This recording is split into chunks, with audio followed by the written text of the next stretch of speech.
Ladies and gentlemen, it is Friday, the 20th of September. It's Fact Sheet Friday. It's the 4th week of Fact Sheets. Every week forward on Fact Sheets is a week less until the game releases on November the 12th. Looking forward to it massively. Also, I say also, but in other news, alongside this, it's less than a week to go till the Tokyo Game Show, 26th to the 29th of September. If any of you happen to be attending, I don't know if anyone's watching that comes from Japan or the surrounding areas. But we should be getting, potentially, probably, almost definitely, a whole load more information regarding the Asian map. And it was spoken about yesterday on yesterday's blog post. If you haven't watched that video, the blog regarding everything you need to know about green beans, that is out as well. And at the end of that blog, it did say that the next blog or in another blog, they will be talking about all things Asian. So we're going to get a whole load more stuff coming in a week's time. But anyway, let's have a look at the information, the visuals regarding this week's fact sheets. Let's take a look with me, MrSealyp. So we start off, very nice indeed, with Claas. We've got the Claas Evian 450. Every time I see that, I keep thinking, Evian. Was that Roxy music? It wasn't Evian, it was Avalon, wasn't it? But anyway, yeah, that just keeps popping into my head every time. Nice looking harvester. Smaller smaller version. It's a small harvester, as you can see by the image. But yeah, very nice. Smallish header. The Vario 620 on there. And what I'll do is what I did last time. Actually, I've done it slightly differently this week as well. I'll keep mixing it up. Why not? We'll move on to the other information panel. So we'll look at that now straight away. Why not? So we have got the Evian 450 harvester. 226,500. That's not too bad for a starter harvester, especially considering the capacity as well. It's 258 horsepower, variable transmission, 500 litre tank, 40 kilometres per hour, 24 miles per hour over the ground on the road, 8,000 litre capacity, not bad, and takes all of those crop types. 11.5 tonne, 8,000 litre for 226,000. That's not too bad. Obviously, you know, as we go down the rabbit hole of mods and as the game, I was going to say unravels, that's probably the wrong way of putting it. I'm sure people are going to mod harvesters like it is now. There'll be ones that are much cheaper with larger capacities. They're going to be ones that, I mean, you know what it's like. But it's a nice looking harvester. And then on the front of that, the Claas Vario 620 header. And at only £52,000, euros or dollars, it's a steal. 2.2 tonne, 6.2 metres wide, 10 kilometres per hour, 6 miles per hour harvesting speed, and it does our crop types that we're used to, and I think that's the long grain rice one, isn't it? I think on the end there. Pretty sure it is. So that's our Claas Evian and Claas Vario 620. Moving on from there. Now, again, if you watched the green beans all you need to know video yesterday, we have got the Oxbow BP2140E green bean harvester. It's a stocky looking thing. I said that on the last one. We've had the spinach harvester, we've had the pea harvester, and now we've got the green bean harvester. It's got a liftable bunk that tips in and that kind of stuff. With this as well, well, not with this specifically, but with the green beans coming as well, we're going to have new productions. It did state that in the blog post from yesterday. So there'll be ongoing projects and products we'll be able to do. So the harvester is 498,500 in its base version. I've said this on a lot of the fact sheets. Usually if it states any wiggle room, especially on horsepower as well, you can expect the price to vary.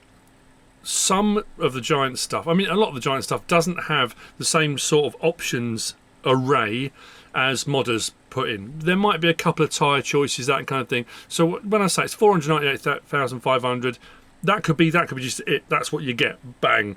But it could fluctuate a little bit.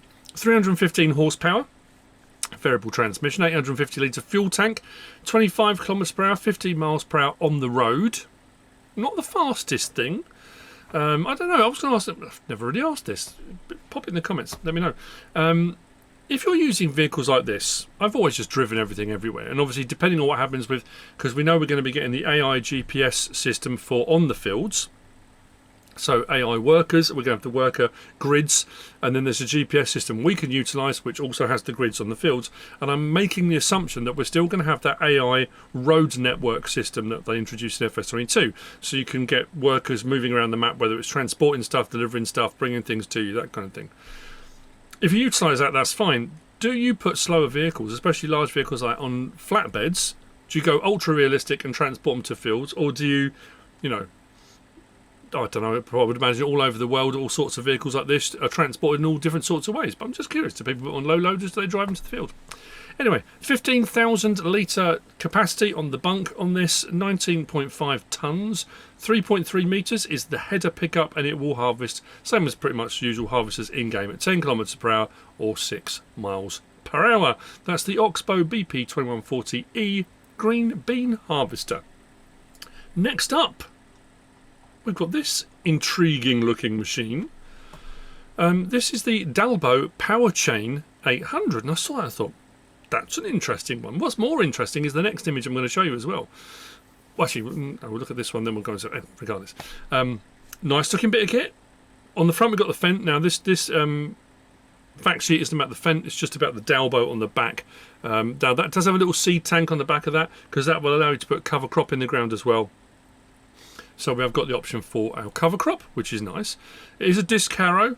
Now, usually, and looking at the image there, you've got stubble from the crop before, and it's cultivating, and it looks like that shallow cultivation, because it's not going deep into the ground, it's not turning the soil over, it looks like standard, usual disc harrows are shallow cultivators. 43 grand, as I said, or if I haven't said. 180 horsepower required to pull it. 300 litres on the little seed tank on the top of it. Now, I don't know if that seed tank will be optional, whether that's just fixed, but it's there as an option anyway. You don't have to put seeds in if you don't want to. 5.6 tonne, 8 metre width on that disc harrow. And that will run over the field at 18 kilometres per hour, 11 miles per hour. Now, what I was going to say was, the next image I'm going to overlay is one that came with all the information that we got on the blog post. And it looks like that. And actually, if I go, actually, what I'm going to do, I will leave it on that. If you actually, you can probably see on this one if we zoom in a little bit anyway. But when you zoom in on this, you can actually see when it says it's a power chain, and you can tell more in this configuration than when it's opened out. They are on chains. They're not fixed, which I guess is what helps them go over the ground a lot better. It catches all the contours and all that kind of stuff as well, with a bit of weight on those. And I say, what I'll do if I remember, if I zoom in a little bit more on that, you can see the chain linking between each of the discs on there as well. Something a bit different. I've always said that on mod reviews and stuff like that. I'd like something a bit different, something that stands out, you know. That's pretty cool. So that's the Dalbo Power Chain 800. And then finally, we come on to the Annaburger. And on the front, it's been pulled by a Deutzfahr. I didn't really actually try and see. Could be a 7, could be an 8. Nice chunky tyres on that, though. Bit of a beastie. Anyway, the Annaburger is what we're looking at. This is a HTS. But what's, again, so I've got another image to show on this, but we'll show the next one with all the information on it. It's actually split into two. Now, I'm assuming, did we have something else Annaburger? I'm trying to think if we had another Annaburger in the fact sheets. I'm racking my brains. We've had so much information over the last, 2-3 months from FarmCon and before. We've been shown screenshots galore, images galore, vehicles galore, so much stuff. I'm trying to remember what came out when.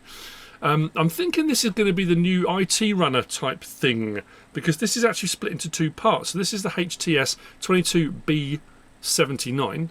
That's the trailer. 38,000 to buy, 180 horsepower, 4.8 tonne. That's the bottom unit. That's your tandem, your double axle. The bottom section, that's that bit, 38 grand. Then on top of that, we've got the AW2217. That's the trailer portion on the top, 35,000 for that, 25 to 36,000 litres. So again, I'm assuming that's going to have an extension that will be able to go on the top of that. 3.8 tonne. That's interesting as well, because that says 24 metres. Because that doesn't specify. That says trailer, but the fact it says 24 metres would imply there's an option on that for muck spreading, I would say. That's a curious thing to have on there. If it was just a trailer, it would just say 25 to 36,000 litres. 24 metres. Yeah, that's definitely what it's saying. I would say potentially a muck spreader on that as well. It takes all those crop types you can see at the bottom, which is pretty much everything in the game. There's no question marks anymore. Everything's there. All the things we know about. So that shouldn't be a problem.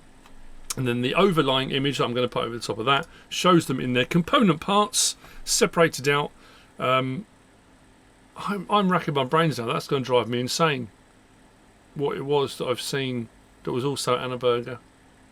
Doesn't matter. But the fact that's got the legs on it as well, it would be odd if that was the only back that goes with the HTS 22B79. Because if that was the case, why bother?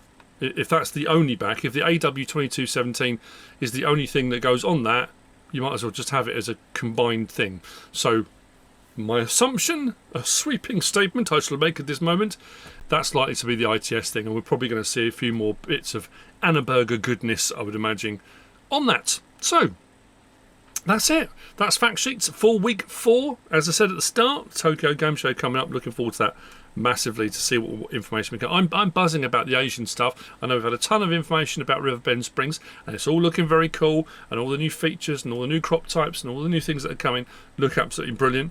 I'm looking forward to see what all the new productions are going to be, especially if there are productions specific to maps as well, which I think would be quite cool. So obviously if you think about it, because I think I had a conversation the other day and someone said, well, why would they do that? So, well, they did it on Silverrun. If you think about Silverrun Forest, you had specific things. You had the roller coaster on there. Some of the stuff did transfer over, but the log deliveries, doing forestry contracts and doing the rock breaking, that was only ever on Silverrun. It never crossed over. When Zalonka came out, it wasn't a thing.